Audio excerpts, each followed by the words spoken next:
Hi friends, champions ట్రోఫీకి ముందు మరో big ఫైట్కు సిద్ధమవుతుంది టీమిండియా. ఇంగ్లాండ్తో ఆఖరి వన్డేకు రెడీ అవుతుంది రోహిత్ సేన.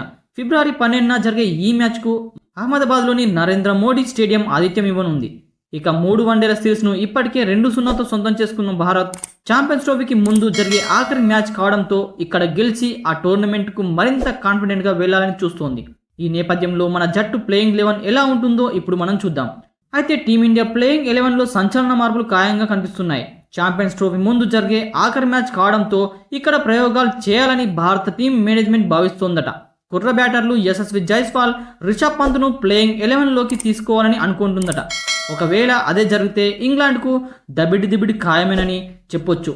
అయితే జైస్వాల్, పంత్ భారీ షాట్లతో తాండవం చేస్తే ఆపడం ఎవరి వల్ల కాదు.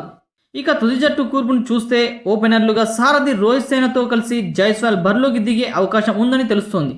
ఇక వైస్ కెప్టెన్ శుభం గిల్ తొలి 2 వన్డేల్లో రాణించనందున అతడి ప్లేస్లో జైస్వాల్ను ప్లేయింగ్ 11లోకి తీసుకోవచ్చు. ఫస్ట్ డౌన్లో విరాట్ కోహ్లీ ఆడతాడు. అయితే సెకండ్ డౌన్లో వస్తున్న శ్రేయస్ అయ్యర్ రాణిస్తున్నందున అతడి స్థానంలో రిషబ్ పంత్ను రీప్లేస్ చేయొచ్చు. KL Rahul, Hardik Pandya middle order బాధ్యతలు చూసుకుంటారు. ఇక స్పిన్ ఆల్రౌండర్లు అక్షర్ పటేల్, రవీంద్ర జడేజా ఎలాగో తుది జట్టులో ఉంటారు.